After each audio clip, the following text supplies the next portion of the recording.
दीपक Singh allied science specialist medico science centre से। आज हम लोग क्लिनिकल मेडिसिन का एक टॉपिक डील कर रहे हैं यूरिनरी सिस्टम से, जिसको हम लोग बोलते हैं पोलीयूरिया।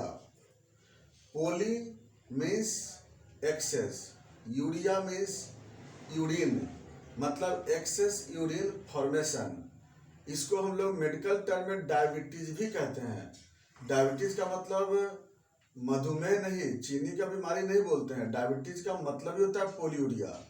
लेकिन खैर हम लोग यहाँ पोलीयूरिया की बात कर रहे हैं, यानी ऐसा पेशेंट जिसमें एक 24 घंटा में नॉर्मल में जो यूरिन बनता है उससे ज़्यादा यूरिन बनता है। वो जैसा ये नेफ्रॉन है, नेफ्रॉन में ये पीसीटी, ये डिसेंडिंग ट्यूब्यूल्स, यहाँ पर लूप ऑफ हेनले, और फिर यहाँ पर असेंडिंग ट्यूब्यूल्स और distal connecting tubules, collecting tubules.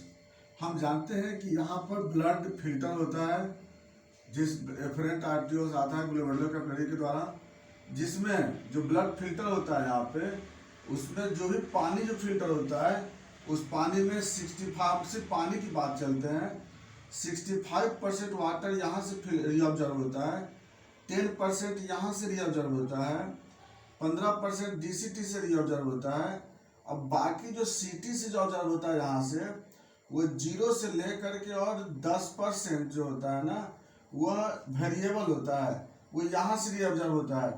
ये जो यहाँ से जो रीअब्जॉर्प्शन होता है वो डिपेंड करता है कि ब्लड में वाटर कितना है, उस पर डिपेंड करता है ना, उस पर डिपेंड करता है, ब्लड के वाटर पर डिपेंड करता है, उसके कंसंट्रेशन पर डिपेंड करता है।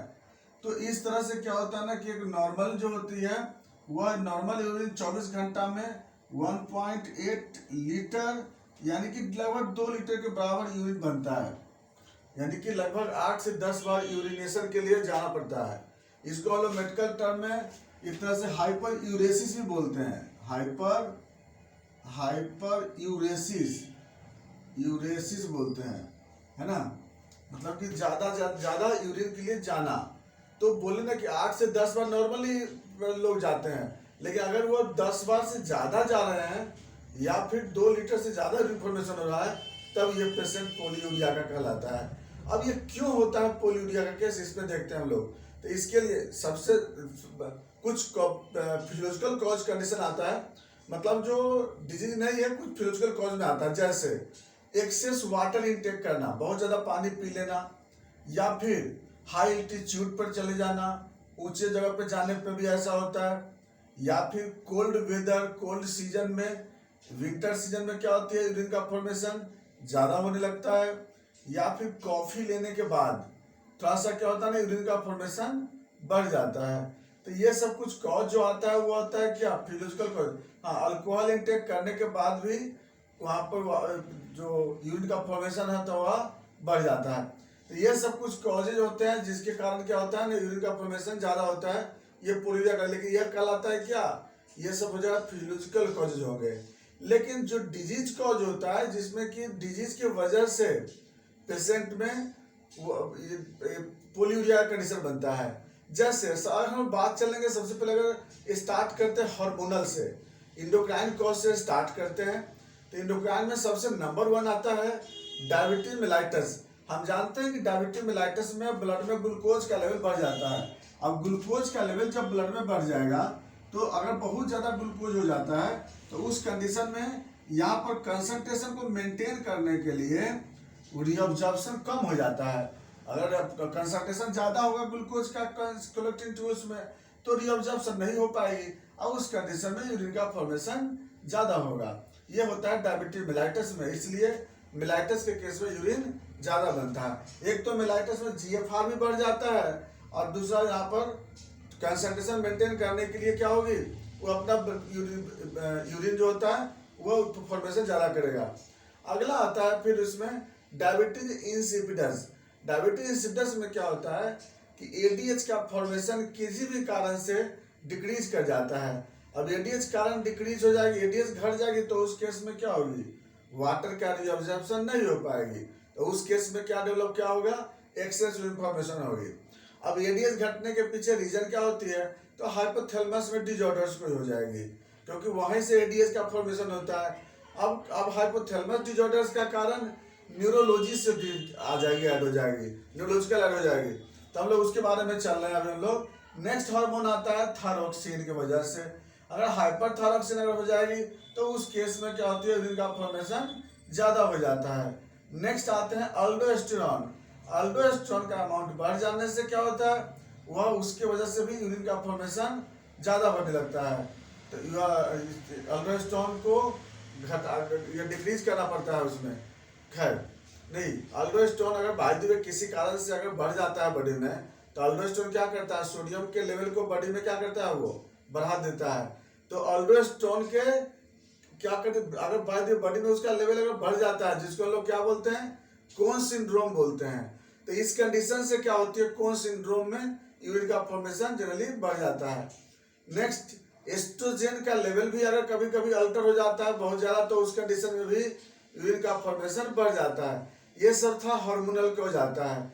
नेक्स्ट आता है कुछ विटामिन को, जैसे कि विटामिन डी का लेवल बढ़ जाने से, राइबोफ्लेविन का लेवल बढ़ जाने से यूरिन का फॉर्मेशन बढ़ जाता है। नेक्स्ट आते हैं न्यूरोलॉजिकल कॉजेज, जैसे कि हिस्टीरिया के केस में, न्यूरोलॉजिकल डिजीज के केस में, मेनिंजाइटिस के केस में, इंसेफ्लाइटिस के केस में, ब्रेन ट्यूमर के केस में, वह सब में जनरली क्या होती है कि हाइपोथैलेमस का फंक्शन बंद हो जाता है, और इसकी वजह से क्या होगी, यूरिन फॉर्मेशन नहीं हो पाती है।